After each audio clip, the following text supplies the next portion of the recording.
Daniel is an Israeli-born investigative journalist specializing in the struggle against Islamic terrorism. He's written extensively about Israel's historic destiny and the fight for survival in the Middle East. He's a Shillman Journalism Fellow at the David Horowitz Freedom Center, a very distinguished honor. He's an author at FrontPage Magazine. His articles are always well worth reading. And he's written extensively about Israel's historic destiny and its fight for survival in the Middle East. His journalism can also be found on his blog, Sultan Knish, which is a really cute name. Maybe you'll tell us at some point how you came up with that one. Israel faces a renewed Iran deal and renewed support for terrorism. And American Jews face the anti-Semitism of the Squad.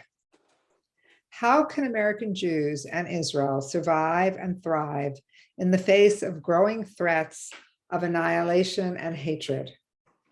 From anti-Semitic street violence in New York and Los Angeles, amongst other places, to escalating calls for the one-state destruction of Israel, the political threat is more serious than ever.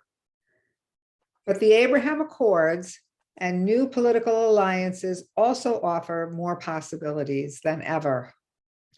What can Israel and what can we do to take advantage of these opportunities and resist those who hate us and want to destroy us?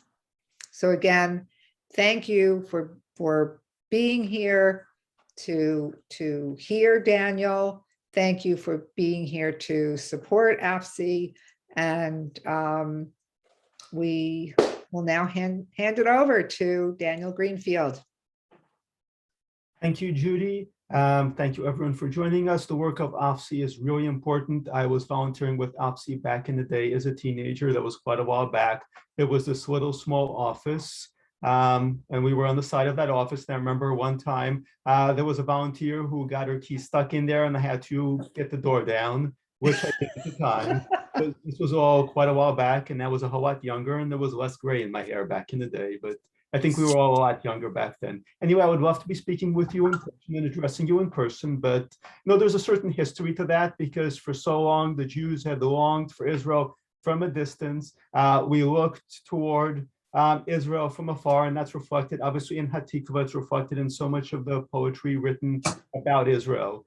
So it's appropriate in a way that we're trying to traverse these great distances to look toward Israel and to look towards Israel's future.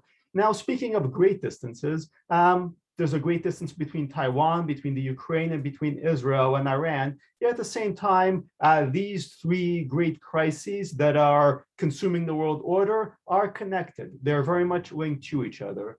And, we've had the response from the Biden administration to the situation with Chinese threats against Taiwan. We've had the response to the Russian military buildup on the borders of the Ukraine. And of course, the completely foul negotiations over attempts to revive the so-called Iran deal. Now, all of these things are governed by the same basic principle, which is that the Biden administration wants to be seen as taking this matter seriously, as governing responsibly, as looking for solutions. In practice, of course, they've sent the same message in all three cases, which is that if China does anything to take Taiwan, the Biden administration is not going to do anything except it's going to issue a condemnation at the United Nations.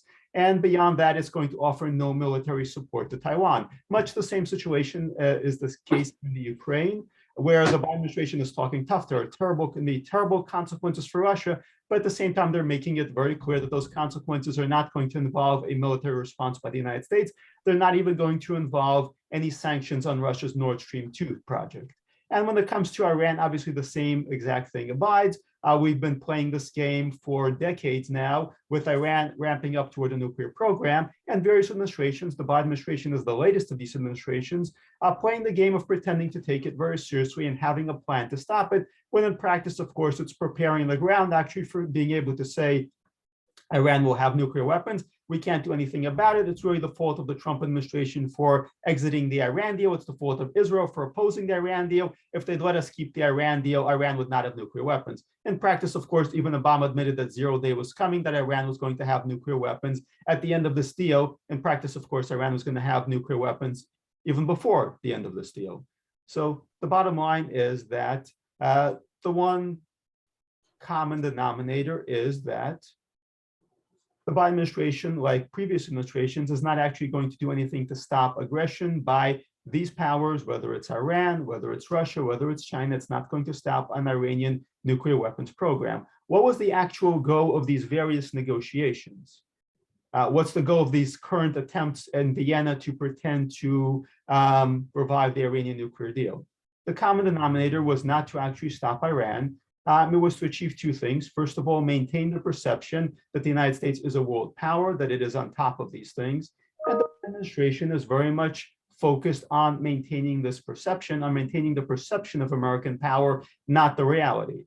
And this is what declining powers tend to do. The second, and this is really key, has been to prevent Israel from taking any action against Iran's nuclear program. Now, this is really a policy that goes back all the way to at least Operation Merlin, which was the sabotage program created by the United States and by Israel, which found various ingenious ways to undermine and slow down Iran's development of a nuclear program. This goes back to the Clinton administration, it goes back to the Bush administration. So what happened is Israel would say, we need to actually have a military option. The United States would say, well, we're going to have sanctions, we're going to have diplomatic pressure on Iran, and we're going to have this quasi-insurgency, this intelligence program that will sabotage and prevent Iran from getting its nuclear program running as fast as it might have liked. Now, Operation Merlin was clever. You know, we've celebrated its successes. Part of that, a lot of it is classified, so we only know so much about it. But the practical reality of Operation Merlin is that it is slowing down the progress of Iran to a nuclear weapon. It is not an actual solution. It never was going to be. And it was really an attempt to buy time. It was an attempt to get Israel to avoid taking any kind of serious action to stop Iran's nuclear program. So when Syria was developing a nuclear program, not all that long ago, the Israelis took it out. Obviously, the famous attack on Iraq's nuclear program under Saddam Hussein was a unilateral Israeli effort that took place on the 4th of July. The United States, of course, absolutely condemned it. Now, the goal was to keep Israel from doing the same thing in Iran. And to do that, they needed various distractions. One of those was the so-called Iran deal. The Operation Merlin, the progress of sabotaging Iran's nuclear program was another. Now, again, the long-term goal in all of this was never to stop Iran's nuclear program. It was to stop Israel from carrying out an attack and so-called destabilizing the region. Because a key point to understand about the U.S.-Israel relationship, what the United States wants in the region is stability. Israel is seen as disrupting that stability. So the Biden actually a while back as a senator told the Israelis that they would have to live with a nuclear Iran. His opinion is that, and that has not changed at all in the least since then. As a matter of fact, one of his campaign bundlers was a guy who was tied to the Iran lobby, who is now pretty much a key player in the Biden administration. There are other people tied to the Iran lobby, tied to various anti-Israel groups that are playing a key role in the Biden administration, so that it's actually now even worse than the Obama administration. It's got the Obama people, but it's actually got even worse players, because actually one of the interesting things about Joe Biden is he goes back a long way with the Iran lobby. He goes back actually to all the way back to about 20 years ago. One of his comments after the September 11th attacks the next month, one of the his comments after the September 11th attack was that we should send $100 million to Iran. That was his response to that. Now, this sounds completely insane, but he was actually had a lot of ties to the Iran lobby. Around 2003, he was very active in fundraising with various Iran lobby figures, and was actually so bad that when he was running for president against Obama in the Democrat primaries, he was actually attacking Obama for being too hard on Iran and boasting of his opposition to listing the IRGC as a terrorist organization. That's the Iranian Revolutionary Guard, which is the hub of Iran's various terrorist efforts. So Biden on Iran was really bad, even worse than Obama. He's so bad he was attacking Obama for being too tough on Iran. You know, when you're attacking Obama for being too tough on Iran, you're pretty much out there. So why was Biden doing this? Because, you know, the Iran lobby looks for various politicians, some of them a bit on the obscure side, to buy up at a bargain rate, and they bought Biden at a bargain rate. So, Pardon me, Daniel. yes. I know you have so much to say and you feel like there's so little time to say it in, but I think some of our people are having a hard time following your rapid fire delivery. So if you could just slow it down a little bit for us. Yes, I'm a Israeli and a New Yorker, so I come by the fast speaking naturally, but just feel free to give me a reminder in the chat box, because I do see those if I'm going too fast.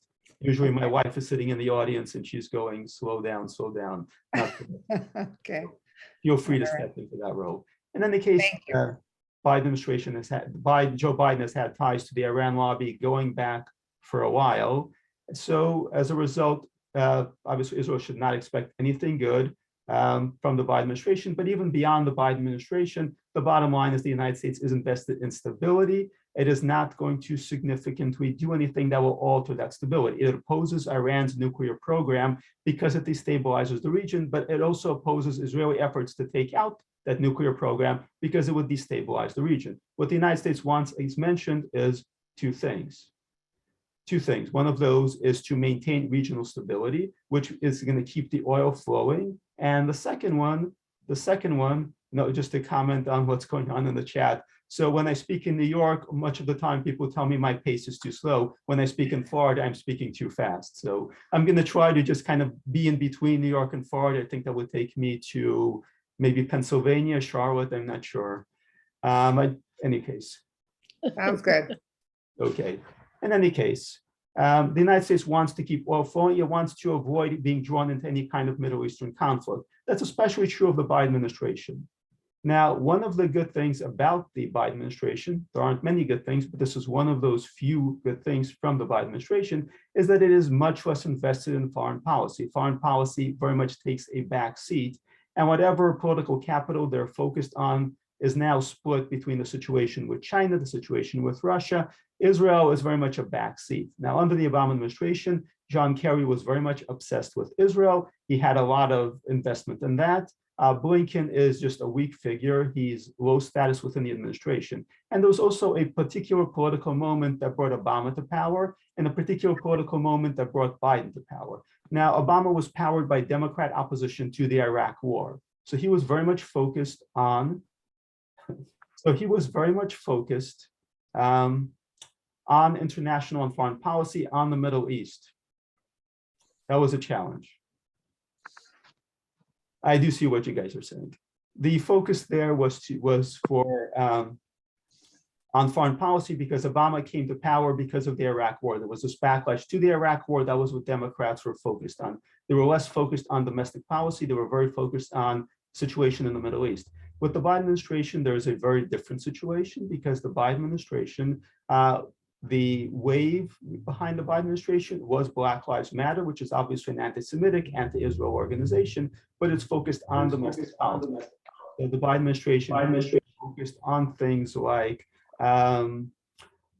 voting situation in states and so on and so forth. It's not so focused on Israel. That's good news for Israel because when people who don't like you are focused on you, that's a bad thing. When people who don't like you are distracted and have so many other issues, that's true, Barry, but have so many other issues, I am going to get to that, but have so many other issues, as a result, there's less resources.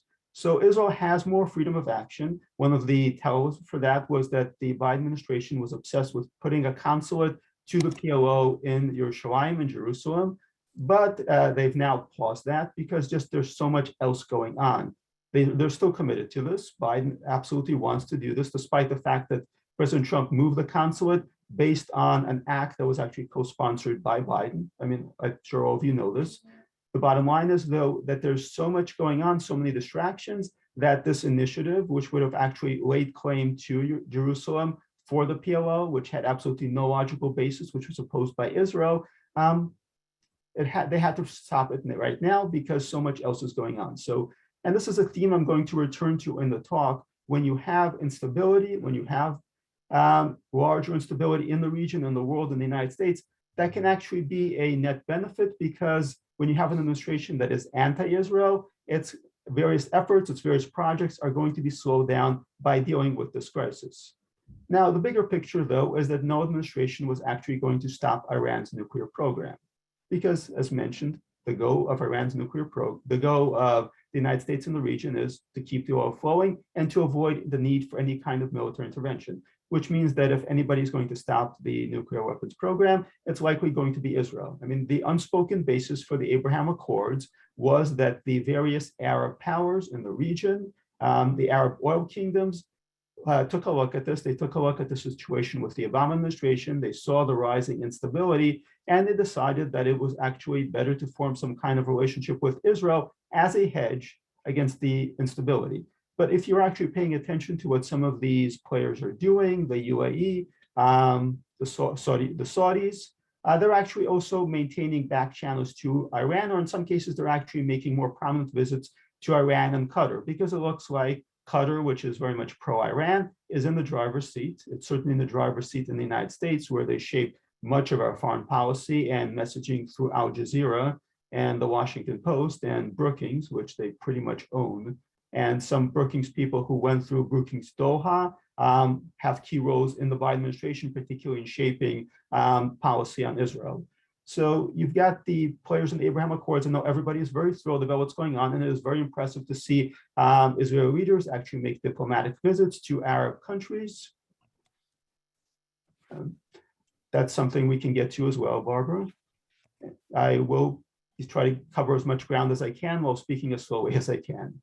In any case, while it's refreshing to see the Abraham Accords, it's a game changer. It's the sort of thing people never expected to see in the region. At the same time, in the Middle East, you play a double game, and you play a triple game, and then you play a quadruple game. So all these countries are playing multiple games. They're maintaining connections to Iran as a hedge. They're maintaining connections to Israel. They view Israel in much the same way they view Iran. I can refer to you to the end of some of my articles, because I can only cover so much while speaking like a more of a Freudian tone.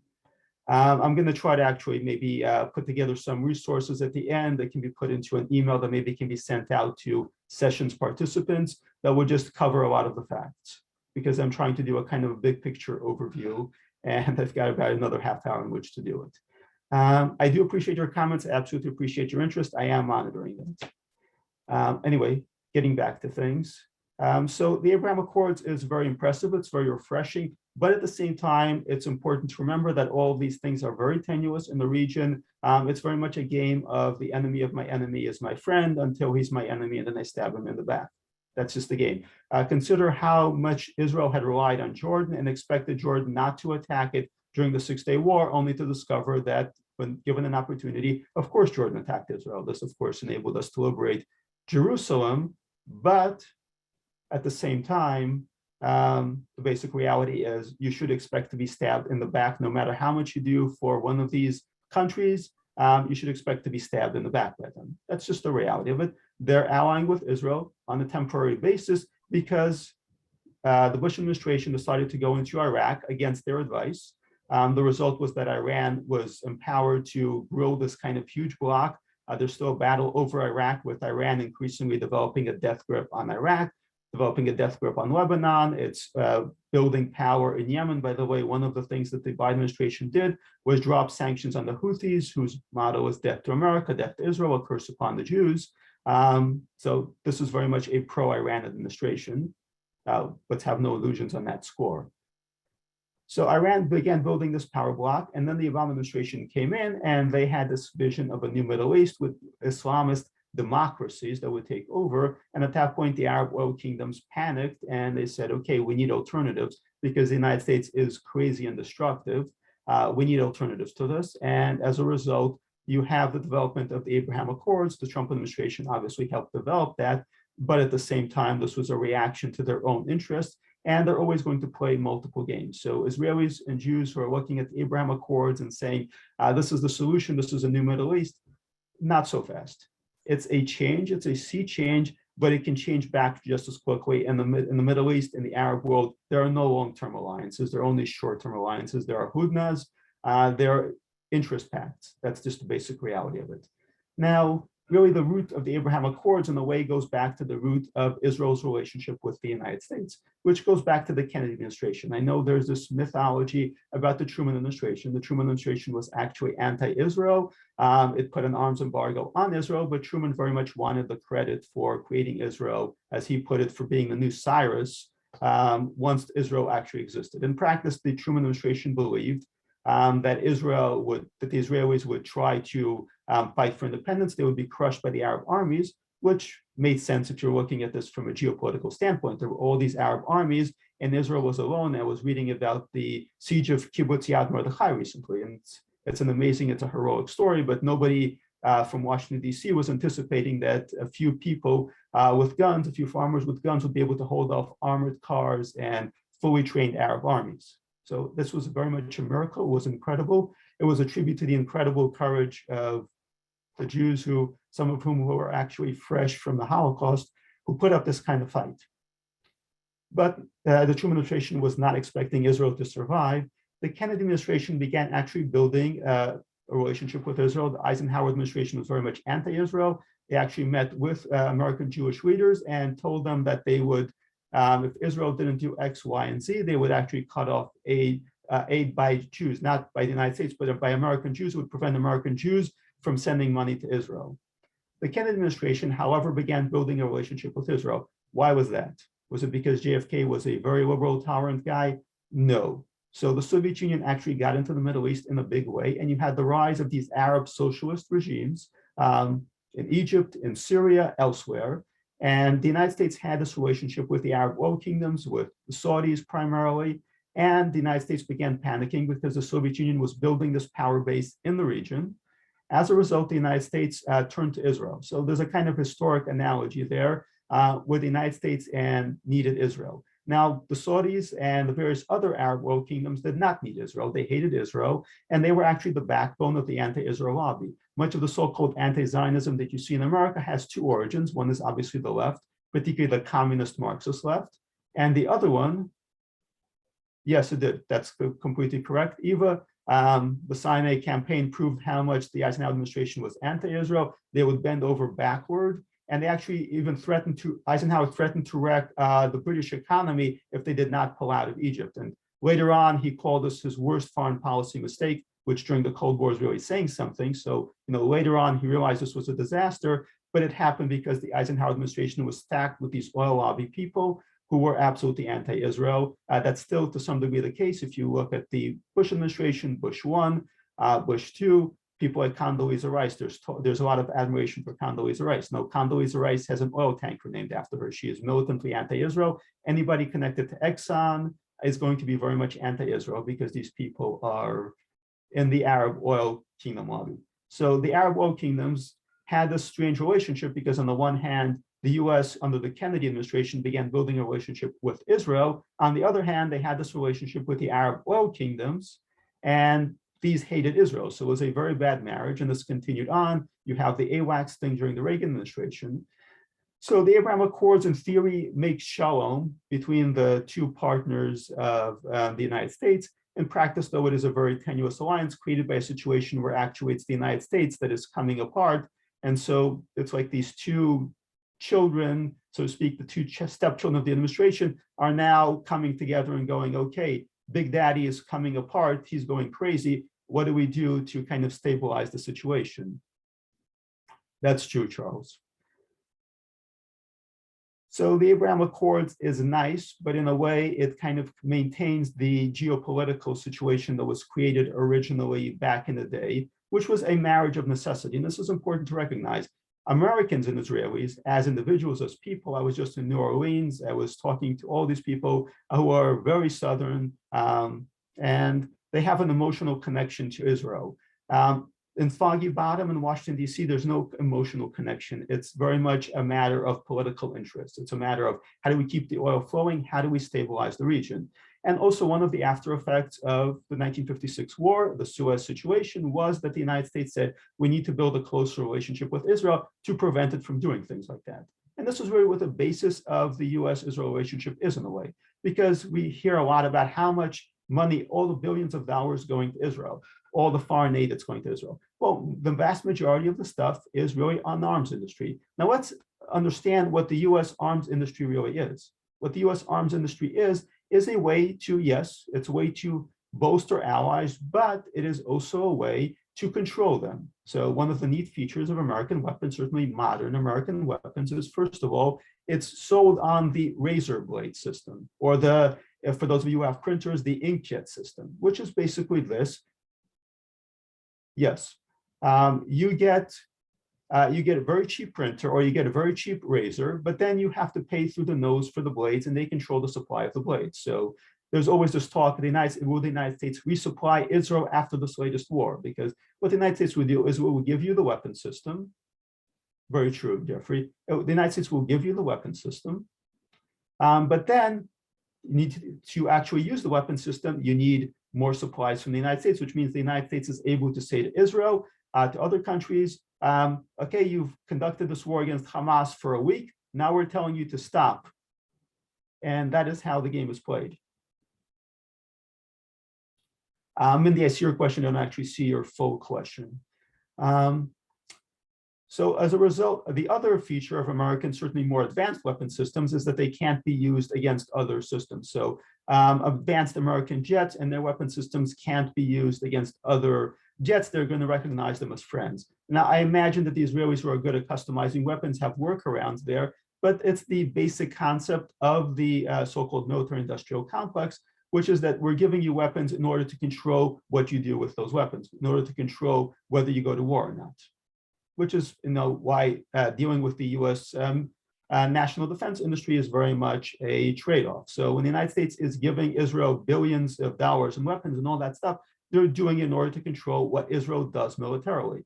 Thus, for example, now Israel is asking for tanker refueling to be able to carry out a strike on Iran. And of course, the tankers are very much back ordered. They're very much back ordered. They're not going to be available until 2024, at which point, well, Iran is expected to have nuclear weapons anyway. And the Biden administration is claiming that they need those refueling tankers to carry out operations against China. That is obviously a joke, because they're not going to be carrying out any operations against China. But this is a theme, whether it's bunker busting missiles or anything else. When Israel actually needs those weapons are not available until Israel agrees to very clear terms of how to use those weapons. This is the underlying situation. So when Israel gets all the stuff, nothing is free. There's no such thing as a free lunch. The goal, again, is to constrain what Israel does militarily. And it's very much an evolving concept that came after the Suez Canal situation, especially because Israel could disrupt things and Israel could form these alliances. And Israel, with the help of the French, began building its own nuclear program. So the United States wanted to control that. The Kennedy administration wanted to control that back in the day with its atoms for peace. I'm not going to go too much into the history. I imagine there's some people who are interested, some people who are not. But the point is to understand how this history affects things today. The goal is to constrain what Israel is going to do. This has been the goal of the so-called Iran sabotage, Operation Merwin. It's been the goal of the various Iran diplomatic initiatives. It's the goal of foreign aid to Israel. The United States wants Israel to maintain stability in the region, but it sees Israel and Iran both as destabilizing the region. From the point of view of the guys in Foggy Bottom, Israel is as much of a threat as Iran, which is why the Obama administration was eavesdropping on Israel. It was surveilling Israel, was doing so in order to stop Israel from carrying out a strike on Iran. It did this in various ways. It eavesdropped on Netanyahu, for example. It eavesdropped on members of Congress. It also eavesdropped on the Israeli military operations. And when it found out something, it would leak it to the media in order to sabotage it. So when Israel began developing a plan to take out Iran's nuclear program, it shows up in the Wall Street Journal, it shows up in the New York Times, through reporters who have ties to the administration. This is just the end game here. The bottom line is that the United States, whether it's China, whether it's Russia, whether it's Iran, it is going to use diplomatic means, but its goal is stability. So when it comes to the Ukraine, its plan is to pressure Ukraine to cede some regions effectively to Russia. And it's very much a Munich deal the other way around. When it comes to Taiwan, so we had the Democracy Summit. The Biden administration did its Democracy Summit, and there was a great moment during this Democracy Summit. They had a panel on cyber authoritarianism. And during it, the Taiwan minister, I'm sure a lot of you have noticed this in the stories, but for those of you who haven't, she had a map up which showed Taiwan in a different color than China, and right away they cut off the feed because this is unacceptable to the United States. So the Biden administration is so committed to defending Taiwan's right to be independent of China that they're censoring any effort by Taiwan to point out that it's a separate country than China. Israel cannot expect anything better from this. It can expect virtual summits, it can expect meaningless diplomatic efforts, and it can expect pressure to get Israel to actually make concessions. And what's going to happen when Iran actually has a nuclear weapon, Chas v'shalom, I hope that it does not, but if it actually develops a nuclear weapon, they're going to play this game where they're going to push Israel to make diplomatic and territorial concessions to the various terrorists, particularly Hamas. Iran is going to be aligned with Hamas, and the push is going to be that if Israel wants to avoid a war with Iran, it's going to have to make a deal with Hamas. This is going to be the agenda here. We're seeing the first hints of it already. And this is within the larger context of a one-state solution, which is going to call for the destruction of Israel. This is the bottom line. So from the Washington, D.C. standpoint, from the Biden standpoint, Iran's program is a problem because it's destabilizing, but it's also a plus because it's going to allow them and their successors to pressure Israel to make more concessions, which is really the larger thing. And this goes back really to the British program, which played the Israelis and the Arabs against each other, trying to extract concessions from both and thinking that, if we pit them against each other, we create a certain amount of stability in the region, which has also been the larger British European diplomatic program here. Now we're going to move on a little bit here.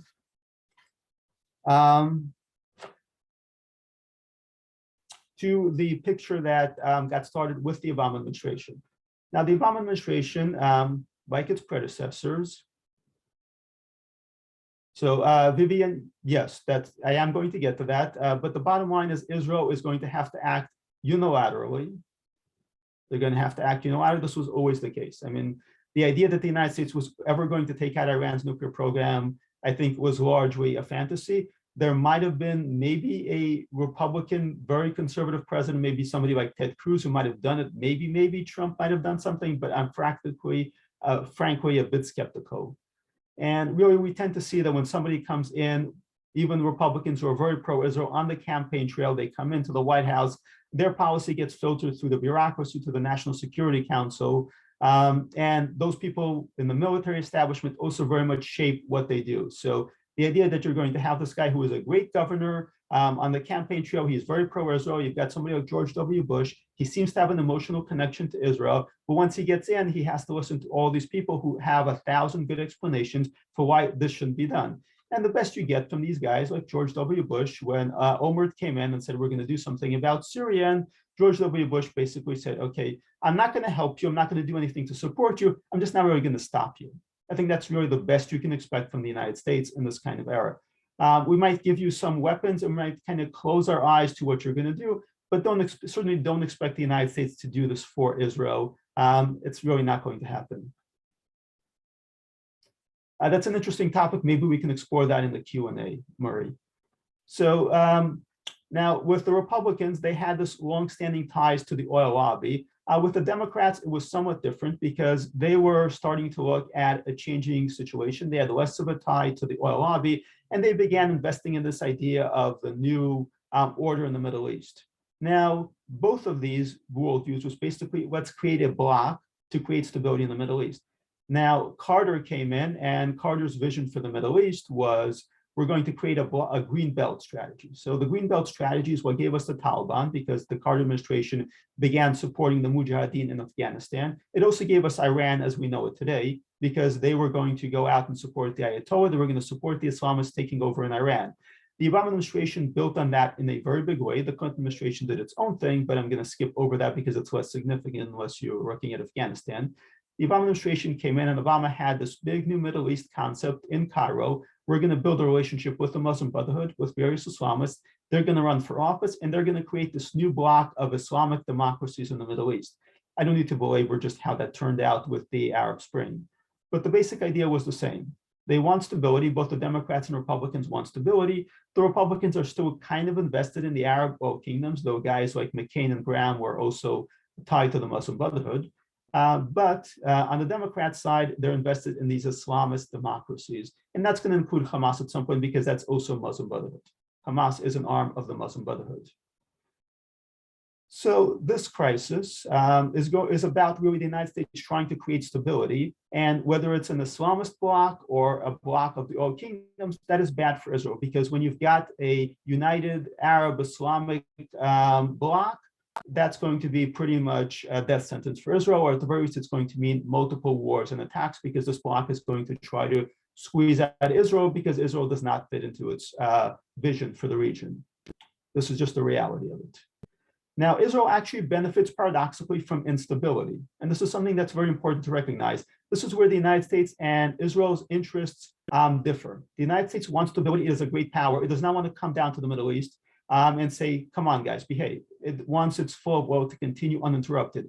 Israel, though, benefits from instability. So if you look at what was going on during the War of Independence, the British were so determined to stop Israel, they actually sent in troops. Yerushalayim, Jerusalem, was conquered by British officers.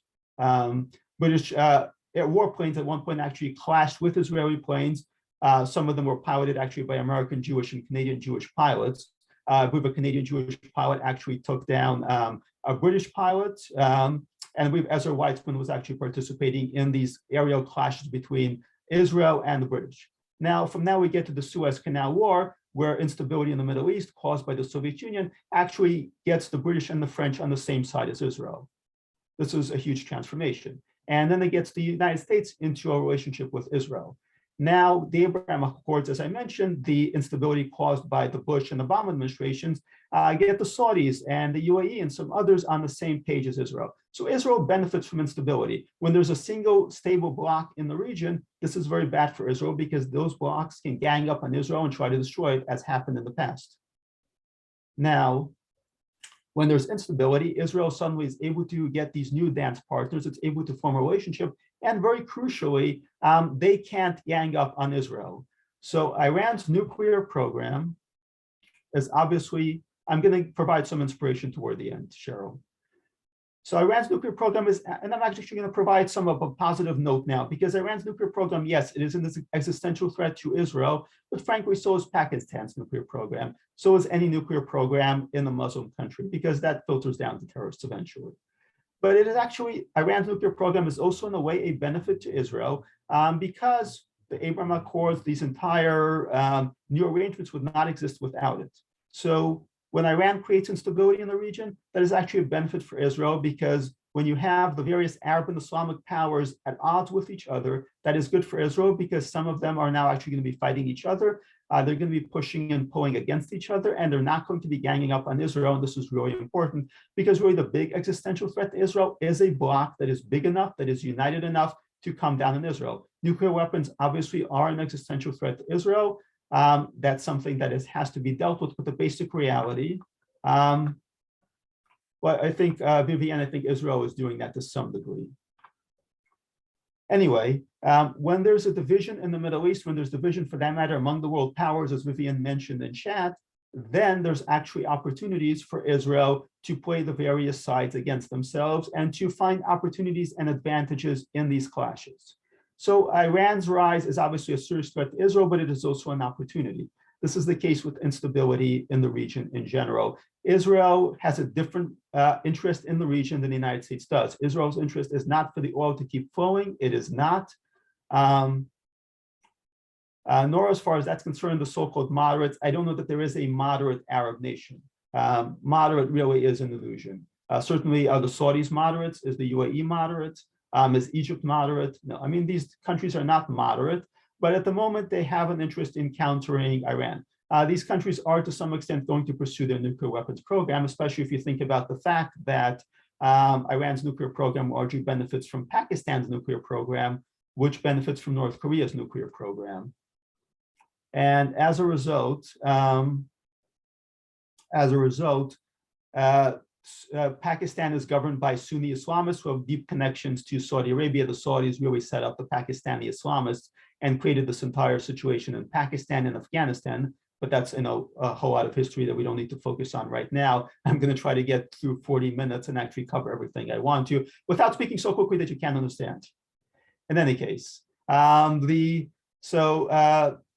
far as the moderates go, I think the idea is this is going to be a threat to us, especially because even if a government is supposedly moderate, next week it can be taken over by the Muslim Brotherhood. So it can be, in the next week, it can decide that its interests lie with Iran, with the Muslim Brotherhood, with anybody else. So nothing remains stable in the Middle East. This is really important to remember. Visionary Israeli leaders understood that the way to maintain stability was to manage the chaos. Yes, it is. It's hypocrisy, but the bottom line is, I mean, all this is hypocrisy. All this is hypocritical. But yeah, keeping the oil flowing is very necessary to the economy. At the same time, there are people who make money from the so-called green movement, and that's a separate issue. There are Arab oil countries that are invested in the green movement also, so they're playing both sides of the game. In any case, the bottom line is that Israel and America have different interests. Israeli visionary leaders have been good at managing the chaos. They have not been dependent on the United States. They understand that the United States has its own interests, Israel has its own interests, and that Israel needs to embrace the chaos of the region and exploit opportunities where they happen.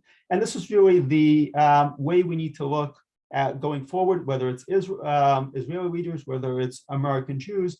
Israelis have been very good at surviving and thriving by managing the chaos, by accepting the chaos, by coping with it. You know, in Israel, often there are no long-term plans, and it's kind of an incredible thing. I was in an El Al flight before all this insanity happened, and you line up at the airport, and no, I'm going in an American flight. Now we're boarding group 1, group 2, group 3, group 4, group 6. An Israeli flight, at least on El Al, you know, you've got all these precedences, and then everybody pushes and shoves to get on the plane anyway. And you assume there's chaos, nobody's going to get anything done. We're going to be delayed by a half hour, and yet somehow we're leaving ahead of schedule. This is also kind of a reality. I think this is a defining Israeli reality. Everything is chaos. Things seem completely insane. Nothing's going to get done, and yet somehow it incredibly gets done. Before the Six-Day War, the Soviet ambassador paid a visit to the Israeli prime minister and berated him, and then told him, who's going to fight? Who's going to fight? You're all fighting in the streets. And then suddenly the war began. My mother was not in Eretz Israel for the Six-Day War. She was there for the Yom Kippur War. And she describes people who had been fighting a few minutes ago. Suddenly all the storekeepers were bringing out food. The soldiers were getting rides. Everything was chaotic, and yet it was incredibly organized and far more efficient than the top-down structure of the Egyptian military. And Israeli soldiers were being rushed by drivers to the front line and were being supplied with food, and everything was being organized through this chaos. And that's something, it's a cultural difference between Americans and Israelis, much like speaking very fast. It's a cultural difference that can take adjusting to. When you make Aliyah, for those of you who have already made Aliyah, for those of you who are planning to, there are Israeli cultural differences you have to adjust to. And one of those is that Israelis don't really think in long term. Everything they do seems to be chaotic, it's unhinged. Yet Israelis are good at actually riding the waves of the chaos. It's very Silicon Valley startup concept, which is why Israelis are very good at Silicon Valley, which is a whole other topic, but they're good at the startup. They're good at throwing something together. Often they mess up. Thank you, Laurie. So Israelis can often speak too quickly also. It's why Israelis, by the way, are bad at diplomacy. Trump was saying how good he had it with Abbas and he didn't like Netanyahu. Israelis in general, this is the experience. American diplomacy and Israeli diplomacy don't get along. Israelis come in, they talk fast, they're blunt. They say, what do we do about this? What do we do about this? And the Arabs say, oh, let's have a cup of tea. Let's talk. Let's get to know each other. I love you. You are my best friend. Okay, we need to destroy you now. So Arab diplomacy is completely false. It's misleading. That's true. Israel did, Charles. It's false, it's misleading, which again is why I emphasize not to take the Abraham Accords too seriously, but Arab diplomacy is wonderful. It is so big an outreach, it's love bombing. It makes, all the American Jews who went to the UAE, they feel like, no, these are our new best friends. And this is how the Arabs make you feel when they do diplomacy. Israelis are very blunt, they talk fast, they get to the point, they demand things. Every American president's been taken in by Abbas. And it's not just Abbas. Again, it's the Arab way of doing things. It's the Arab way of doing things is we're going to host you. We're going to love bomb you. The Israeli way is we're going to talk fast. We're going to demand things. We're going to be abrasive. And in turn, you get angry. As Americans get angry. I was in Israel. I'm arguing with the taxi driver. I'm arguing with everybody because culturally, it's just there's a huge cultural difference. But this is chaos management. The Israelis are very good at operating in an environment of chaos.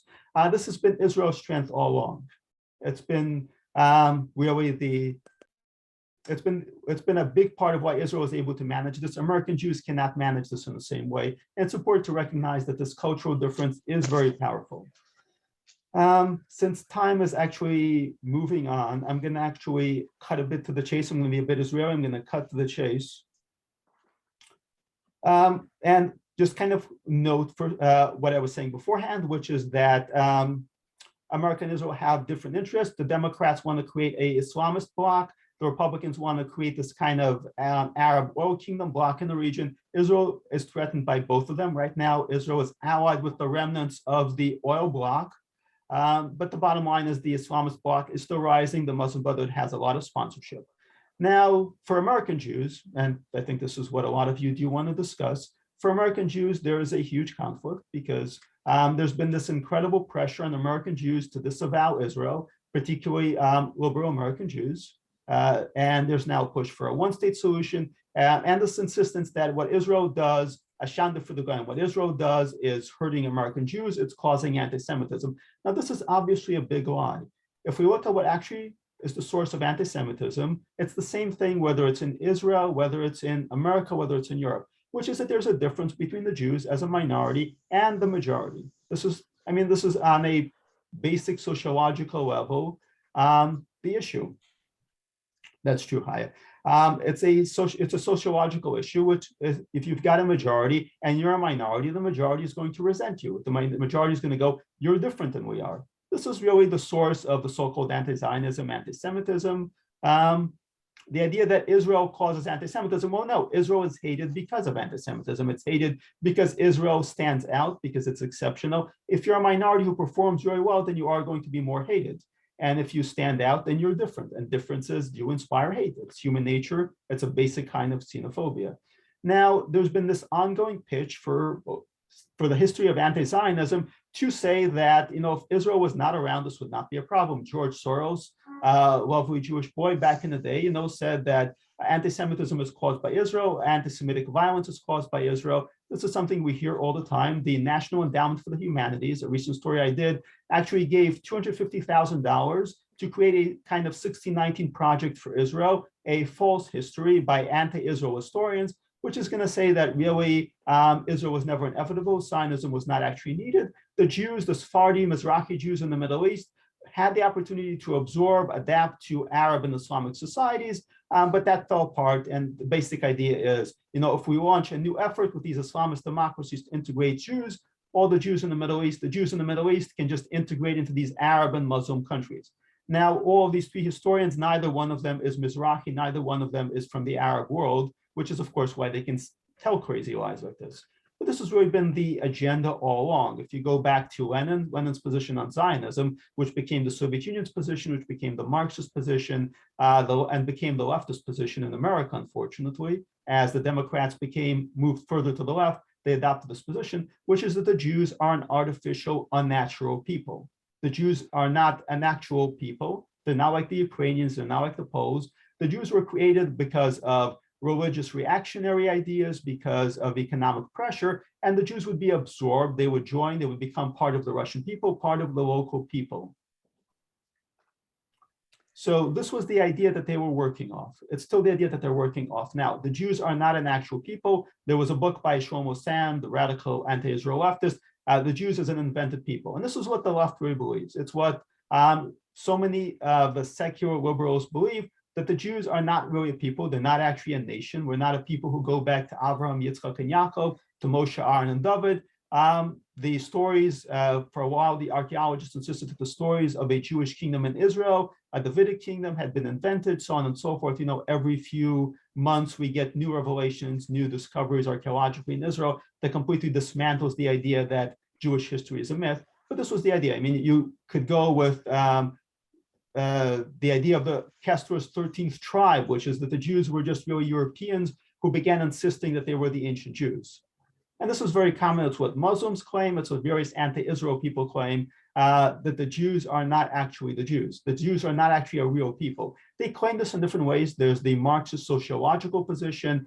There's the Jews were actually Europeans. It doesn't really matter. The basic idea, whether it comes to anti-Semitism in America, in Europe, and Israel, is, are the Jews an actual people? Or are the Jews some sort of weird, invented, artificial phenomenon? If the Jews are a weird, artificial, invented phenomenon, if they're settlers, if they're converts, then they don't really deserve the right to exist. And this is what's always been at stake with anti-Semitism. What is the meaning? What is the purpose of the Jews? No, religiously, the Jews gave the Bible to the world. The Jews gave the entire idea of monotheistic religion to the world. And of course, you've got to disavow it. There are people, Christians, who very much embrace the Jewish roots of religion, Athens and Jerusalem, but there are those who very much are hostile to it, who are very much hateful to it.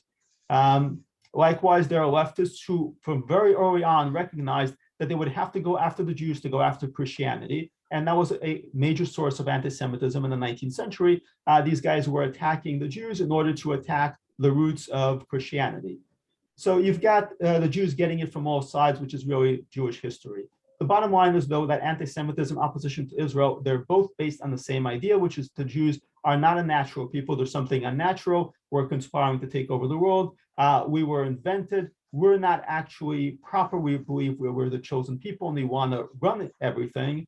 So bottom line is, this idea is at the center of every kind of anti-Semitism. And as Europe is divided between the far right and the far left, you get this intensification of anti-Semitism. Same thing is happening in America. And really, this goes back to 1930s, 1940s. The Holocaust really was the Nazis and the communists agreeing that the Jews had to go.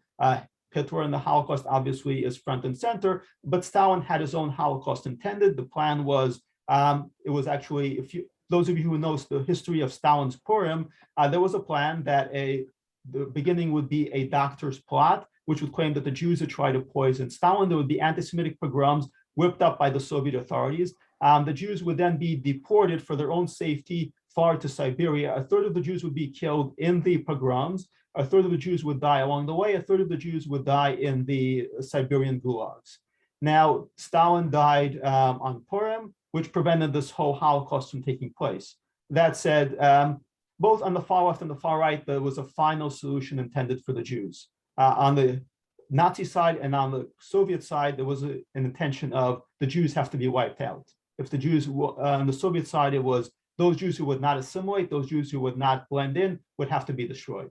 So when it comes to the far right and the far left, there is a single final solution for the Jews. And as countries ricochet between the far right and the far left, there is more anti-Semitism, there is more anti-Semitic violence. That is just basically an inevitable reality of this. So when there is a lot of instability, it's bad for the Jews, but the Jews survive with a certain amount of managed instability. When there's no instability, when there's a kind of medieval era, then the Jews are oppressed, the Jews are oppressed, the Jews have it very bad. When there's a great deal of instability, then obviously there's a lot of anti-Semitic violence. But when there's a certain amount of instability, and this was the case with the United States, it's why the United States is so good for Jews, when there's change, when there's social mobility, when it's not an ossified hierarchy, this is very good for the Jews because the Jews are able to rise through the ranks, and because there isn't a single just totalitarian system that says, well, these people, these people are different, we need to do something about it. Greta, I certainly hope not, but we Jews, we always live with the legacy that for thousands of years, in every generation, there's somebody who wants to destroy the Jews. Holocaust is always on the horizon. Maybe not on the same scale, but the basic reality is that it's always there. The Jews are now more vulnerable than ever because we're packed into a few small areas. If you think about the Gush Dan metropolitan area in Israel, if you think about how many Jews are concentrated in New York City, we are very vulnerable, we are very exposed. Most of the Jewish population of the world is now living in square miles. So it's a huge threat. It is absolutely an issue. It is something we should be very worried about. But at the same time, we remember that after all these massacres, even the Holocaust, we still survived. I'm the son of a boy, a teenage boy at the time that the Nazis invaded, who went into the sewers, joined the partisans, and found a way out. On my mother's side, my family fled the Nazi invasion and survived the Soviet Union. We are survivors. We are survivors. Time is always running short. Oh, time is running short. Yes, sorry.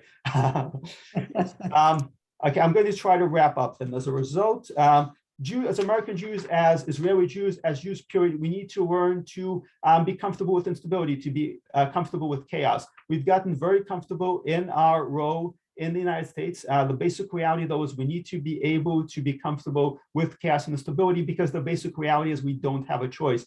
Chaos is coming. America is becoming much more chaotic. You know, the example, what Judy was talking about early on, COVID disrupting everything. This is now the new way of life, unfortunately. Chaos is now a new order. Anti-Semitism is also inevitable. Now, recently we just had Hanukkah, and I'm going to wrap up here. What's the geopolitical lesson of Hanukkah? Dependence on foreign powers is debilitating. Initially, the Hellenist government was dependent on the Syrian Greeks, and they discovered that the Syrian Greeks, what the Syrian Greeks wanted was to force the Jews into this bloc and to make them more like the Greeks.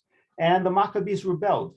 They actually rose up, they stayed true to Jewish tradition, and they fought an extensive 20-year insurgent war until they liberated Yerushalayim. And then what did the Maccabees do afterward? Well, they turned to an alliance with Rome, and at that point, Antipater, who was the father of Herod, who was working for Rome, killed off the Maccabees and put his son Herod on the throne, which ended the last Jewish kingdom. The Herodian dynasty was not Jewish, they was actually Arab. By the way, anytime they tell you the story about the Israelis are treating the Palestinians just like Herod. Herod was an Arab. Herod's mother was Arab, just by the way. Fun fact to tell anybody who tells you that. Herod was an Arab. Anyway, the lesson of Hanukkah, the geopolitical lesson of Hanukkah is that Israel needs to be independent. If Israel doesn't maintain its independence, if it becomes dependent on foreign powers, this was also the lesson of the first kingdom of Israel. If you become dependent on Egypt, you will be destroyed. If you become dependent on Rome, well, the Romans at some point wanted Israelis to be part of their empire, their bloc, and that came at the expense of Israeli independence. So when the Jews rebelled, obviously, Israel was destroyed. So this is the recurring lesson of history. Israel is seen as a way station for these empires, as a way for them to maintain their empire in the region. For Israel to survive, for Jews to survive, we have to learn to be comfortable with the chaos, which is what the Israelis have learned to do. We need to be able to surf the edge of this wave. We need to be able to say, yes, these powers are in temporary alliance with us, but it is a very temporary alliance, because what they want is stability. What we actually need is a certain amount of instability. Anti-Semitism is also reality. There is this perception, particularly among American Jews, if you build enough Holocaust museums, you will get rid of anti-Semitism. Anti-Semitism is an abiding reality.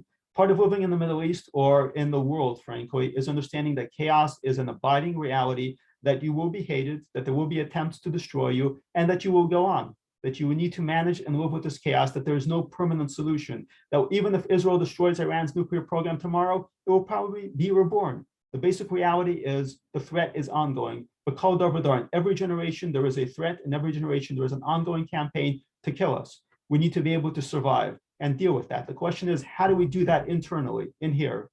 We do that by living with dignity, by learning from the Maccabees, by learning with so many others, by living with pride, by taking pride in ourselves, not by feeling helpless, not by blaming ourselves. This is the anti-Zionist way. It's the Shanda for the Goyim way. It's the as a Jew way. It's we're going to apologize for our existence.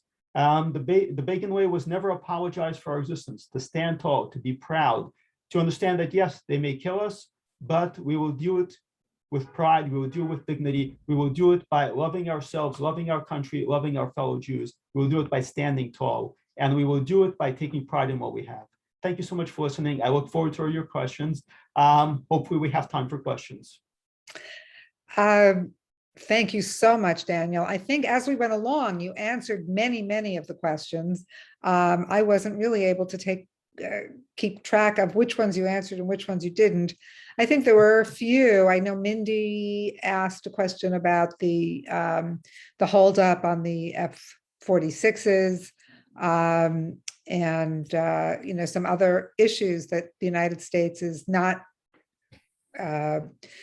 cooperating with Israel when they ask for help. Is that something we should just expect? Is that something we should just live with? Is there anything that you see that we as activists or can do to help with this kind of thing? I mean, absolutely. This is a key part of what pro-Israel activists in America do, which is, yes, push the administration to provide these weapons, because the administration's first response, and frankly, any administration's, is no, we're not going to give you weapons that you're going to use for a military strike. We want to constrain your military capabilities because we want to limit instability. So yes, this is a major thing that pro-Israel activists do. They talk to members of Congress, to Senate members, and to whatever extent to the administration, and actually coming out and saying, Israel needs these weapons, provide these weapons to Israel. I mean, this has been generationally what pro-Israel activists have done. And the defense establishment listens to them to some degree, because the military and the defense establishment listens to senators. They listen to members of the Congress because they have a lot of control over their affairs. Administrations listen less, but it's still an important impact. Do you recall any, thank you. Do you recall any questions that were asked that you did not get to answer? Money to replenish the Iron Dome. Obviously, with Hezbollah having, hundreds of thousands of rockets and really virtually a ring of fire around Israel. I don't know how anybody in there with any good conscience could think about not trying to refund the money for the Iron Dome. So the Iron Dome is a kind of weapon system that the United States is more comfortable with because it's a defensive system, not an offensive system. Obviously, the Squad plays its usual anti-Semitic games with that. Somebody asked about Rand Paul. Rand Paul plays his usual game. We shouldn't be providing foreign materials. And obviously, the Paul movement itself is quite anti-Semitic. But the Iron Dome is less of an issue of controversy. The United States is going to fund Iron Dome for the most part, unless somebody like, say, Bernie Sanders, Elizabeth Warren get into office. Bernie Sanders was trying to block arms to Israel before the Yom Kippur War. Bernie Sanders is about as anti-Semitic as it gets, but somebody who's a more mainstream Democrat or Republican is going to fund the Iron Dome. The Iron Dome they're comfortable with. They also, the United States defense industry benefits from Iron Dome. What they're uncomfortable with is any offensive weapons. So Iron Dome obviously is not stopping all the rockets. It creates a kind of level of comfort, a sense that it's okay, but it's not okay because, every time you see this, Israelis have to go into shelters. They have the ability to shut down Ben Gurion Airport. That's an existential threat. They have the ability to force people in Yerushalayim and Tel Aviv into bomb shelters. So Iron Dome is completely insufficient. It's a useful tool, but the United States diplomatic and defense industry is comfortable funding Iron Dome. They're not comfortable providing tankers that will allow Israel to carry out a strike in Iran. Our good friend Andrea Spindell asks, with less dependence on oil, what is the draw to the United States to support the Arabs? Just numbers? So the less dependency on oil is very much a myth. Yes, the United States became somewhat less dependent on foreign oil, key point foreign oil, because we began doing fracking. Fracking was a major revolution, but the environmentalists obviously hate fracking. Now, if they're going to stop fracking, if they're going to stop offshore oil drilling, we're more dependent on offshore oil from the Middle East than ever before. As far as the various environmental stuff goes, a lot of that is smoke and mirrors. I won't get into that because it's its own conference. But the bottom line is, even if the United States is in theory less dependent on oil, it's still dependent on oil markets, and it's part of those oil markets. So it's going to create instability in Europe. It's going to create instability for the larger geopolitical picture. And that's just the reality of it. I'm going to call this to a close because we've already run 10 minutes over time. We did start a bit late, but I want to thank you so much for your tremendous insights. I think the audience had truly an experience, and if people were not here for this, I'm sure they'll want to catch it on our YouTube channel, or some of us may want to go back and review it a second time, maybe even slow down the tempo a little bit. But I just really want to thank you so much from all of us and from the AFC team. Everybody, I think this may be, although I'm not sure, this may be our last Zoom for the American calendar year. And as we're making out our final distributions, and I hope that you remember AFC and our efforts in your donation pile. We work hard. We really try to do everything on a shoestring, but we still do have a need for support. So I appreciate everybody's support in coming to these things and learning, and I just wish everybody a wonderful rest of the day. Again, thank you, Daniel. It was amazing. Thank you, everyone. I really appreciate everybody showing up. I loved seeing your questions, and anybody who wants to follow up on anything that was discussed here, feel free to email me. My site is danielgreenfield.org. You can just click on the About Me and you can email me directly, and I'd love to follow up with anybody here. Okay, thank you so much. Goodbye, everybody. Have a great afternoon or evening, or depending where you are. And so good seeing so many friendly faces. Shalom, shalom.